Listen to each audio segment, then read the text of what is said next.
ease away your tension and set your soul free. All Ballad Thursday on Gold FM. 93 or 93.2 FM. The news headlines on Gold FM. Good evening, this is Abhinindra Som and you're listening to the news in detail on Gold FM. In news headlines, IMF keeps Asia growth outlook unchanged. Sri Lanka may have paid an eye-watering price for oil. Fuel prices may rise again and ease after war ends. Former MP Chandana Kattiarachi arrested with haul of weapons. Minister Lal Kantha's assets exceeding 410 million revealed. No date set for second round of US-Iran talks.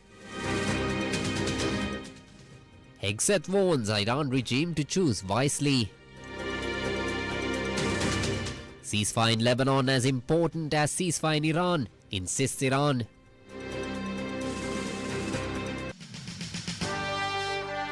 The top story on Gold FM. Now, IMF during its Asia segment of its spring review said Asia's economy entered 2026 on solid grounds, showing resilience despite last year's trade tensions. But the war in the Middle East has triggered an energy shock that is now testing that strength.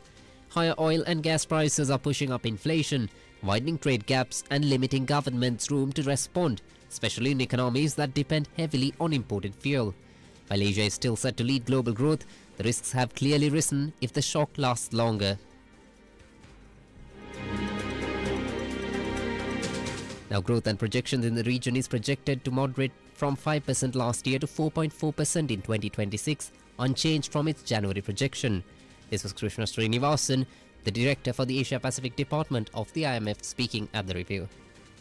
The negative impact of the energy shock has been offset to a considerable extent by the tailwinds that already put the region on a solid footing. Hence, under our reference scenario, which assumes a conflict of limited scope and duration, growth forecasts for Asia are broadly unchanged relative to our forecasts in January.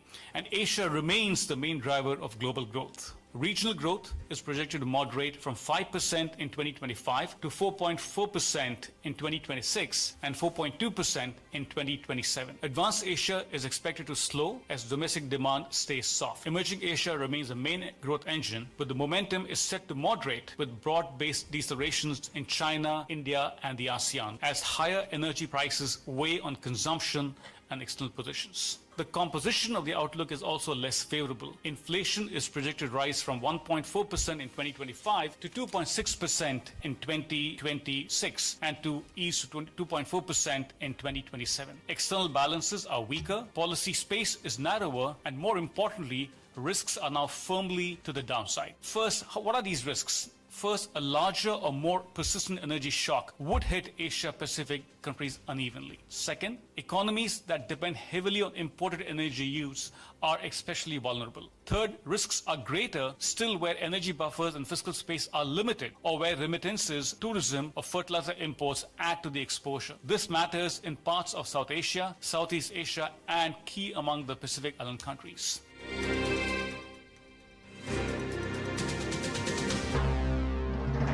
This is the local news on Gold FM. Now, in the meantime, Sri Lanka reportedly paid a record price of $286 for a single barrel of oil. Speaking at an investment forum in Hong Kong, HSBC Group CEO Georges Elhedry highlighted the staggering discrepancy between global benchmark prices and the actual costs incurred by Asian buyers. While international benchmarks like West Texas Intermediate and Brent remain near $91 and $95 respectively, the reality on the ground reflects a much more dire economic picture for the island nation. Speaking to Bloomberg TV, Elhedry said, quote, "What worries me is not the headlines. I mean, oil headline is above $100, $110. Realistically, if you are now trying to get oil from the Middle East, you may be paying $140, $150, unquote. While reiterating the fact that the highest price he had heard for a barrel of oil was $286 in Sri Lanka. The surge stems primarily from the escalating US-Israeli conflict with Iran, which saw Tehran seize control of the Strait of Hormuz and block vital Gulf exports. Although Saudi Arabia continues to expand through its Red Sea port of Yanbu, the geopolitical tension creates a massive supply vacuum for regional importers. Logistical costs added significant weight to the final price tag, with shipping rates and insurance premiums reaching unprecedented levels. El Hedri noted that shipping from the Red Sea now costs an additional $30 to $40 per barrel, while insurance rates jumped from 25 basis points to 5%.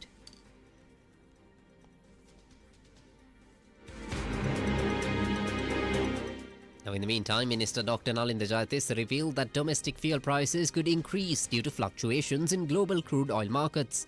Speaking to the media in Agalavatta today, Dr. Jayatissa noted that local pricing remains sensitive to international shifts.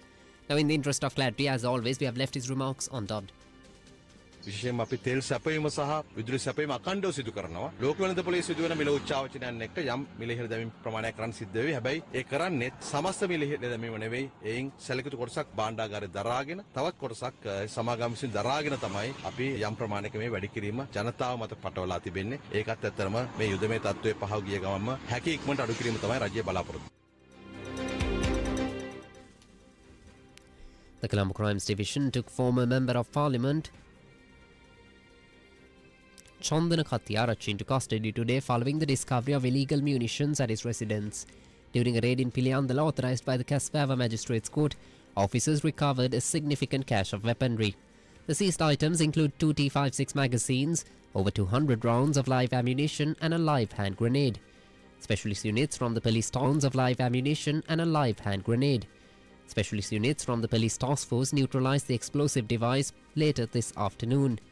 While several firearms found on the premises belonged legally to the former MP and his wife, the discovery of unauthorised explosives and ammunition led to his immediate arrest. Now, despite protests from the supporters gathered outside his property, police transferred Kathiarachi to the Colombo Crimes Division. Authorities confirm he faces a court appearance at the Kasbava Magistrates Court later today.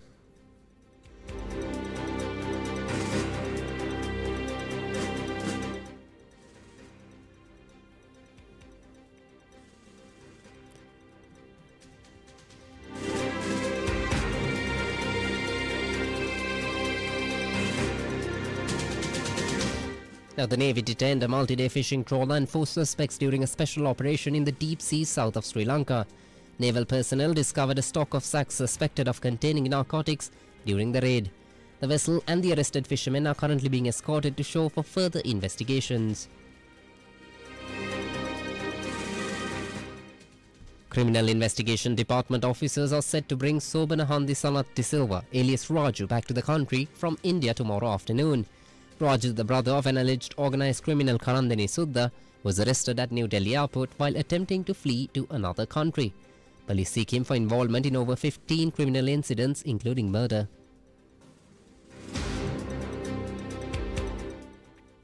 More than 1,300 flights to and from Sri Lanka have been cancelled since the Middle East crisis erupted. But as Gulf airspace slowly opens, questions are mounting over whether the country is doing enough to turn disruption into opportunity, positioning itself as an alternative aviation hub before the window closes. We spoke to the Director General of Civil Aviation, who says the worst may be over, but the numbers tell a sobering story.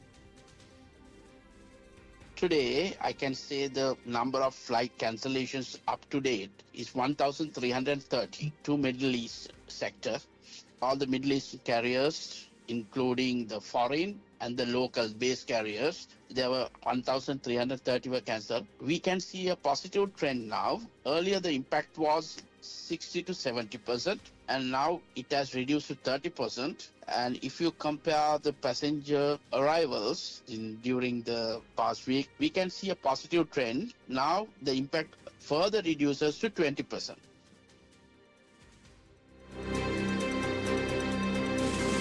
But while the cancellations ease, the knock-on effects run deeper. Former Director General of Civil Aviation and US-based travel industry veteran Upul Dharmarasa says Sri Lanka is hemorrhaging capacity and the passengers aren't coming back on their own. Dharmadasa puts a number on exactly how much connectivity Sri Lanka is losing daily and where it hurts the most. So many passengers who are stranded now. Per day, we are losing about 4,000 seats coming into Colombo. Because Emirates has 5 flights, Qatar 4 or 5. Etihad also 4 flights. So combined number of seats are over 4,000 seats per day when you look at the number of capacity. So we are losing a big time. Where are those passengers go? So they are all either stranded or cancel their plans, which means our tourism also drops.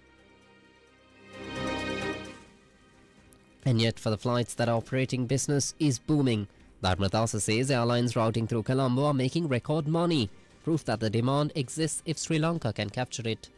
Sri Lanka is already making big money. You know, if you look at Colombo, they're selling about almost $3,000 per piece. So that's big time. They're taking advantage of the situation. That's one thing. I mean, every flight is full and they're making good money. On the Paris flight, they're making good money. Flight is full. Frankfurt is full. They're making every flight is making a money maker. London is extremely full. You cannot get a seat. So the demand is there, but is the infrastructure? Professor Anuja Fernando says Sri Lanka has already built what it needs. Airports, including one built to handle the world's largest aircraft. Fernando says European-bound flights can bypass the Middle East entirely and use Sri Lankan airports as technical stops, turning a crisis into a strategic opening for the island. When we consider about the Middle East crisis, how we get the opportunities to Sri Lanka is now up to date. We have 5 airports. So when we consider, we can ask other routes like Europe, they can bypass Middle East airport and they can deviate through our airport, and for the technical stop also they can come here, and we can be an alternative transit hub for the European flights. So new routes can be developed through our airspace. So that is the main opportunity I had seen from this Middle East crisis. So if you consider about technical stop, Matala Rajapaksa International Airport is having a high technical state-of-the-art technology. It can be landed A380, that is the world's largest aircraft. So we can use that facility for this new route and a transit hub. So air cargo in the civil aviation sector can be utilized for this war period. Now, but Dharmadas argues that there is even more immediate play, one that doesn't require building anything new. With Emirates and Qatar grounded across the globe, their airport slots at major European cities are sitting empty and open. The former aviation chief says Sri Lankan Airlines should move now to code share into those vacant slots before they are reallocated. And because of the traffic, their slots are down. So we utilize those slots in those major cities, Paris, Frankfurt, all those cities. Like Emirates can fly on UL flight number. Emirates and Qatar can carry on the code share UL flights now because their slots are open now. The problem in airline, any airport is to get the slots, no? The space for check-in purpose, all that. So those check-in counters are open now. Nobody's flying. Since Qatar and Emirates are flying, their slots are pretty open. Everywhere, all around the globe.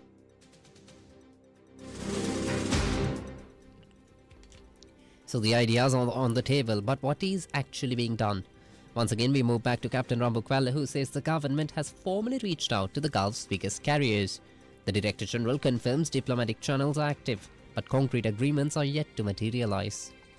Yes. If you take an example about Emirates, Qatar, Etihad, the government has invited, and there discussions are on with these foreign missions and through the embassies, high commissions, and also from the Foreign Affairs Ministry and our line ministry, Ports and Civil Aviation Line Ministry. They are working on this matter, and very soon we'll be inviting them. Now for some news in brief. Services at the Department for Registration of Persons, including the one-day service, will not be available tomorrow due to the system outage. The business news on Gold FM.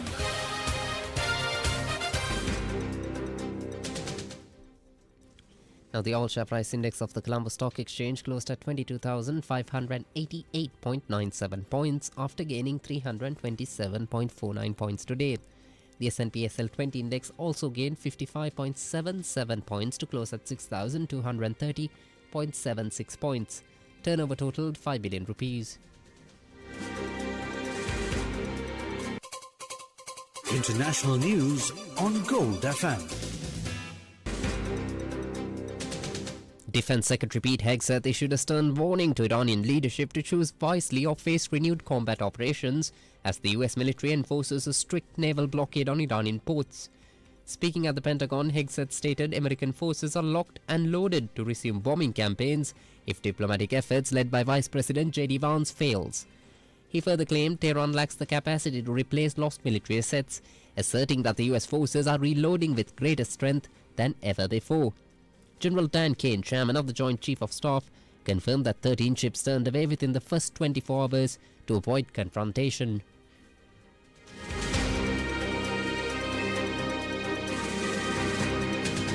Entertainment news on Gold FM. Alexander Sandy Morton, the veteran actor famous for his role as Golly Mackenzie in the Scottish series Monarch of the Glen, died at the age of 81.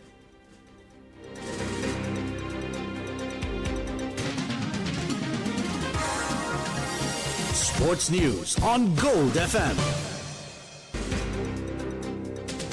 Liverpool striker Hugo Ekitike will miss the remainder of the season and the upcoming World Cup following a ruptured tendon. The 23-year-old sustained the injury during Tuesday's Champions League quarter-final against Paris Saint-Germain after slipping on the turf. Liverpool exit the competition following a 2-0 defeat, while France's manager Didier Deschamps confirmed the forward will remain sidelined for the tournament. That's it for now. Stay tuned to Gold FM for the latest updates. I'm Avinindra Soma for Gold FM News. Have a great evening.